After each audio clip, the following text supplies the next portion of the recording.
Hello, everybody, and welcome back to the server.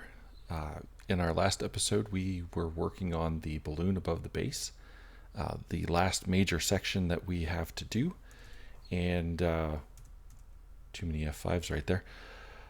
And we got about this far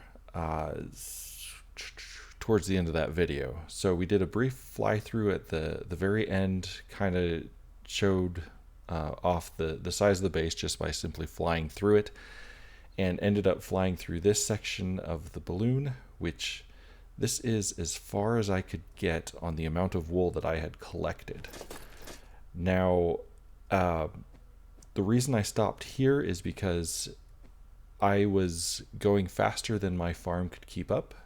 Even my AFK sessions, they were no longer producing enough wool to simply make it through one evening of building. So I stopped here and decided, okay, I'm going to have to improve my farm a little bit. And by improve, I mean I'm going to double my farm. So what I did is I went ahead and made what should be the light gray section of the farm, and I just filled it with more white sheep. So we are producing twice the amount of wool. So in one AFK session, plus the time it took for me to actually build this whole new section of farm, we have produced, I think about six shulkers is what we produced after the farm was made. What we produced while building the farm was 5 shulkers. So we have about 11 shulkers of wool to work with now, so we should be good to get going. And if I continue doing AFK sessions this week, I think I should make some pretty good progress on the balloon above. So that is what our plan is going to be, is to try and get that finished up, or at least as close as we can be. The other thing that I've had to do is try and maintain the bamboo farm over here, which is greatly overproducing. So we've got all of the chests full to about here, and that's after I took the time to clean all of these up and fill all 18 shulker boxes here, plus a little bit right here. And I've also used a whole bunch of it in order to get some chests that I used for the storage down on the sheep farm, and also went ahead and threw in the other chests and the face where the next 2 modules of the sheep farm would be. I'm not dedicating myself to actually making those modules. I just figured since I had the materials and needed to try and use some of it up, that I would go ahead and do that. So that's what I've worked on over the weekend, and hopefully during this week I can get a lot farther on the balloon above. So yeah, I'm going to go ahead and just continue building, and then we'll see where we go from there. So I will catch you up here when I've made some good progress. And we're back. So there's been about a week since that last segment that I recorded.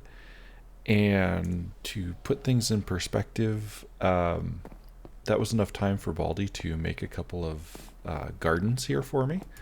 And I think these look really cool. I think he did a fantastic job making custom trees and just making a place of interest to really reduce the monotony of the base. There's still a lot of work to do to make this place ultimately and completely pretty, but I think those look amazing. And as for the work that I've been doing, in that week time, I had to AFK some more wool blocks so that I had enough. And we were able to accomplish the very, very daunting task of creating the balloon. So here we are. We finished this side all the way over to that side. And since it's so large, we're going to have to get some distance if you guys want to see it all. So let's fly on out and see if we can get a good picture of it. So the balloon is I would guess probably about as big as the rest of the boat.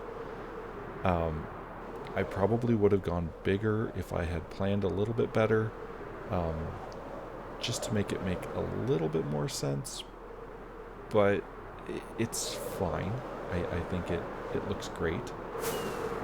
And due to the shaders, it looks better looking at it from the south side versus the north side. The north side tends to have all the shadows, while the south side gets all the light. So there you can see the most of the balloon, at least where the clouds aren't covering it. If I dive a little deeper, maybe we can get a better angle. So there you go. There's the entire ship. Now, we still have a few more things that I want to accomplish. Mainly, I need to remove the scaffolding now. We're going to go ahead and remove all of that because at this point, the ship logically is flying on its own.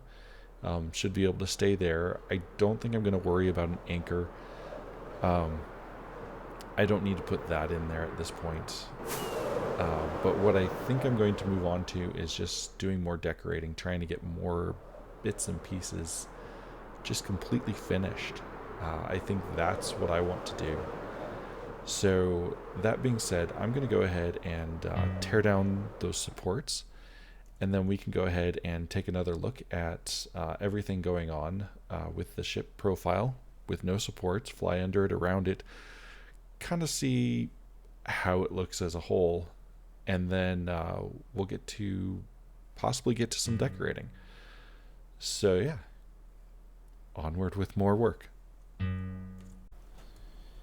All right, and as we are closing in on finishing taking down all the scaffolding around the bottom of the ship, I've just been reminiscing about how I started this whole project in the first place, restoring the little boat over here, and then building up scaffolding and thinking, I'm going to do something crazy like make all of my pillars 2x2 of solid spruce solid spruce logs, which after doing 2 pillars I realized that was probably not going to be a very good idea. It was just going to be a lot of materials, a lot of time spent on building a structure that, though it would have been logical to have it be that big considering the size of the ship, it just would have been an awful lot of extra effort on my part that wasn't absolutely necessary. I did like doing the scaffolding, having something there that kind of told the story of, yeah, we're building this huge ship, and to start it off, it's not going to be able to support itself. But then as we built the ship up, just knowing that I'd be able to eventually take the scaffolding down when I felt that all the pieces were in place that would be necessary to actually hold the ship in place. And I had originally debated, when I threw in the crying obsidian, of just kind of saying at that point it could have been steady enough using the technology that I envisioned that the people of the end were using, that it could have stayed afloat. But then I thought about that more, and I'm like, I'm not using the exact same materials that they used, so I'd probably just continue telling the story the way that I am. And to do that, basically, while it reduced some of the weight of the ship and kept it steady, it wasn't going to be enough to actually fly the complete ship. So that's where having the balloon above, which I had planned to do from the beginning, made a lot more sense to continue doing that, simply because I'm using different materials. They're a lot heavier. There's a lot more going on in this ship than in any of the much smaller ships that you can find in the end. So basically just combining the different dimensions and in some capacity, while still utilizing what would be normal technology, and I think in a world that is as this one is, not the technologies found in the end necessarily completely, or anything that might be found in the deep dark, whatever that's going to reveal in the future, if anything else. But just having the balloon and combining that with some of the things that we found here, and really just kind of using that to explore and build and try and make this massive structure that is my mega base. It was a lot of fun, and coming up with the elements as I went it was a lot of thinking. And honestly, when I built this first pillar here that I just tore down, I didn't even know how big this structure was going to be. I was building the first pillars, and it was probably the same day that I finally built this that I was going, okay, I think I'm going to go really big, and decided to go 100 blocks wide and like 300 blocks in length. And as far as the height, I roughly calculated that out too, and just trying to consider the space that I had up to the build limit and where I was starting at, which was at Y level 100, and just realizing, okay, I have to stay within certain constraints in some of this, but just it sounded like a lot, and it didn't sound like a lot at the same time when I chose the size of this base that I was going to go with. And it wasn't until I had built the scaffold that I went, or really started to see the scale that this space would actually be. And while that started the whole process of me seeing what it was going to end up being, it also didn't prepare me completely for just absolutely how huge this base has been turning out to be, even on the inside, as I built different components inside there. And it's just been a big project, and I've had a lot of time tearing down the scaffold to think about it, so I figured I would share that.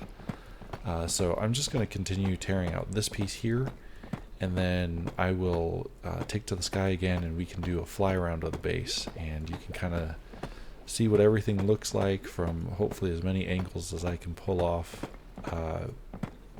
And yeah, we'll just take a good look at it. So we've torn down all of the supports that I originally built for this base, and we can completely fly around it, take a look at it. There's probably still going to be a few blocks that are going to despawn. I did not spend time trying to clean it all up. That would just take far too long. So let's go ahead and go out, and we could take a good look from different angles and see the ship actually floating in the sky, with all the clouds flowing through it. And while the clouds do cause some frustration, at the same time it does look really cool to see. Just it gives a sense of how high how high up this base actually is, which is a lot of fun. And just the flying around this so many times while I'm building, it's huge. It's such a large base, and I'm really happy to have spent the time to build it, and especially the last few weeks taking the time to get the balloon built. That was a lot of effort, and probably would have been a lot easier had I not procrastinated so much on building my wool farms so that I could get all that wool and be gathering it this entire time. I probably would have had everything that I needed had I done that, but I wasn't excited about it until I needed to do it. And then once I needed to do it, spending the time trying to figure out, okay, well, how do I get this to flow? I don't really want to use mine carts with hoppers. I want to use just regular hoppers, honey blocks, and pushing water into it. Kind of a trick that I had seen Suzuma do, and I was inspired by that, but I wanted it to be my own design, and that's where I was playing around with trying to figure out the delays in the redstone, trying to see if I could get a repeater to keep the trapdoor open long enough to make sure that the wool actually pushed into the honey block. And it wouldn't do it until in my searching, I finally realized, hey, those skulk sensors actually produce a redstone signal and it lasts long enough. And playing around with that, just that was a lot of fun. Finding that one component that I needed just to get the entire farm to work fairly seamlessly and be fully automated, aside from having to throw in shears.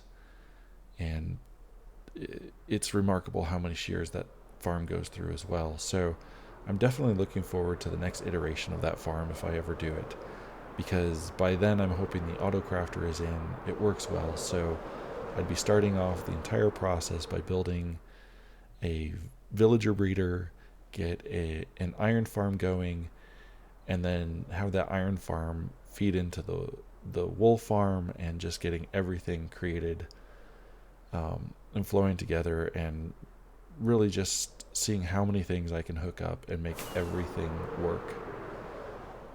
So yeah, I think this looks really cool. I'm very happy to finally have it in the state that it's in, where it's floating on its own. I may not have all the bits and bobs here that I would have wanted. I'm not sure if I will be able to, but my initial thought would have been to make some furnaces that would have been heating air and having tubes going up into these balloons to make sure that the ship stays afloat. But even without it, I think this works.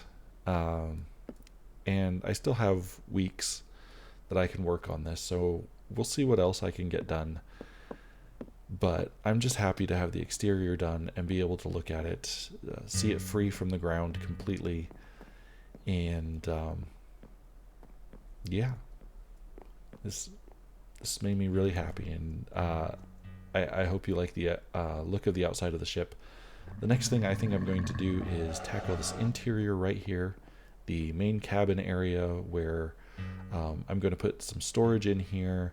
I'm probably going to have some big open spaces that I do nothing with, and then try and decorate that back section. I think that's really what I want to get to, and see if I can get that in place, which will also reduce the note block sounds that come from my bamboo farms, because the notes that are being heard are exactly at the floor level. So once I put blocks over top of them, you won't hear those anymore, which means that the only ones I will hear are the ones that are coming from the sheep farms down there. And I experimented with that, but I could not find a way to silence the entire system, not with the skulk sensors that I was using. So maybe in the future I'll figure something else out with that, but for now I think it's good. I think it works well, and yeah, I'm not sure if I'll add any more modules in there. They're not important. I don't need the wool at this point anymore, and I don't think anybody else is going to need it, so probably not worth my time unless I just get bored and feel like doing it, to add the rest of the colors in there. So with that, I want to say thank you for joining me for this episode. I hope you've enjoyed it, and seeing the base, the full exterior of the base coming into shape. There's still some polish to do on it, I think, and I might get to that. So thank you for joining me, everybody, and we'll catch you next time. Goodbye.